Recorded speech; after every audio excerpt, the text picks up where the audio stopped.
అభయ్ గారు సింగనగర్ ప్రాంతంలో మొన్న వరదల సమయంలో చాలా ఇబ్బందికరంగా ఉంది. ముఖ్యమంత్రి గారు సహాయం చేద్దాం, ప్రతి కుటుంబానికి అమౌంట్ వేద్దాం అని అనుకున్నారు కదా. నిజంగా ఎలా ఎంత సౌకర్యాలు ఎంతవరకు అందుతున్నాయి? బాగానే అందుతున్నాయి అన్నీ. మొన్న వరదలో కూడా బాగానే అందినాయి, అన్నీ బాగానే ఉన్నాయి. వరద సమయంలో ముఖ్యమంత్రి గారు ఈ సరౌండింగ్లో తిరిగారా, ఆదుకున్నారా? అసలు ప్రజలకి డైలీ వచ్చారు ఈ సెంటర్కి. గంట సేపు కూడా మాట్లాడారు, అక్కడ అన్నీ మాట్లాడారు. ప్రజలందరికీ డబ్బులు వేయడం అనేది మంచి పని కదా. ఈ సెక్షన్ అనేది సెలక్షన్ చేసుకున్నారు కదా, ప్రజలకి డబ్బులు వేయాలనే ఆలోచన మంచిదేనా, కరెక్టే అంటారు? మంచిదే అంటే మంచిదే. మరి సామాన్లు అన్నీ పోయినాయి కదా, మంచాలు పోయినాయి, టీవీలు పోయినాయి, అన్నీ పోయినాయి. మరి కొంతలో కొంత అన్నా కదా ఏదో. ఈ 10,000 25,000 నిజంగా సహాయపడతారా మీ ఇలాంటి వాళ్ళకి? వాళ్ళందరికీ కుటుంబ సహాయపడుతుంది, ఎంతో కొంత సహాయం పడినట్టే కదా. అసలు లేకుండా ఉండి ఏముండదు, ఎంతో కొంత సహాయం పడినట్టేగా. ఇప్పుడు అంటే చూస్తున్నట్లయితే అంటే చాలా ఇబ్బందికరంగా ఉంది, చాలా అంటే ప్రజలు చాలా ఇబ్బందుల్లో ఉన్నారు, ఎవరికి వేయట్లేదు అని అంటున్నారు కదా. నిజంగా వేయట్లేదు కదా, వేసారు అంటే ఇంకా 2 రోజులు టైం ఉంది కదా, ఒకళ్ళు నిదానంగా పడతాయి అంటున్నారు. బ్యాంకులకి వెళ్తే, సచివాలయానికి కాడికి వెళ్తే పడతాయి. బండి వాళ్ళకి చాలామంది బండి. సార్, సింగనగర్ ప్రాంతంలో మొన్న జరిగిన వరద బాధితులకి చాలా వరకు సహాయం చేద్దాం అని అంటున్నారు కదా ముఖ్యమంత్రి గారు. ప్రజలకి ఎంత దగ్గరలో ఉన్నారు, సహాయం ఎంతవరకు వస్తుంది? రావడం అయితే జరిగింది కదండి. బయట తిరిగారు, లోపలికైతే రాలా.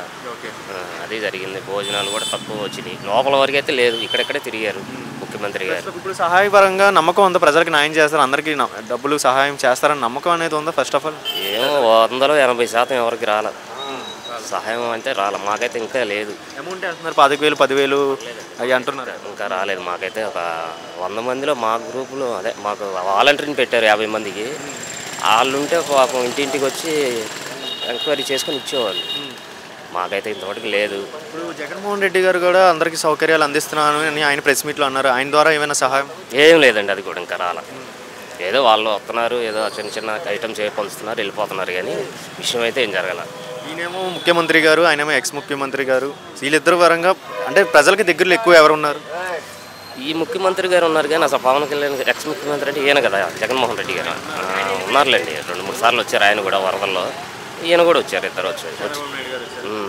ఫ్లడ్స్ వచ్చే సమయంలో ఫుడ్ కానీ ఏమైనా సౌకర్యాలు అందించారు చంద్రబాబు నాయుడు చేతుల్లో? వాటర్ పూర్తిగా వచ్చిన తర్వాత తెగిపోయిన తర్వాత వచ్చారండి ఎవరు వచ్చినా. బోట్లు తెచ్చిపెట్టారు, కానీ ఆ బోట్లు కూడా మా వైపు అసలు రాలా ఈ లోపల. సో సౌకర్యాల పరంగా ఇంకా ముందుకు రావాలి, ఇంకా సహాయం అందట్లేదు, రావాలి అంటారు. అవునండి, రావాలి. అమ్మగారు, ఇప్పుడు మొన్న వరద సమయంలో చాలా ఇబ్బంది పడ్డారు కదా, ప్రజలందరికీ ఏదో ఒక సహాయం చేయాలని ముఖ్యమంత్రి గారు అంటున్నారు. ఇంత సౌకర్యాలు సహాయం చేస్తే ప్రతి కుటుంబానికి మంచి జరిగింది అంటున్నారు. మీ వరకు ఎంత సహాయం వస్తుంది, ప్రజల్లో ఎలా ఉంది? మాకైతే ఏం రాలేదండి ఇప్పుడు వరకు. మాకేం రాలేదు. వెనకాల రాసాము. నమ్మకం ఉందా? రాసుకున్నారు కదా? సోమవారం నాడు రాశాను.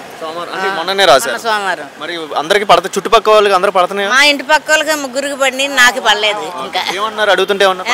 ఇవాళ చూపించుకుంటాం ఆధార్ కార్డు అయ్యి. ఎలా అనిపిస్తుందమ్మా ఈ సహాయం? మంచిదే ఈ సహాయం మంచిది కాదంటారు? మంచిదేనండి.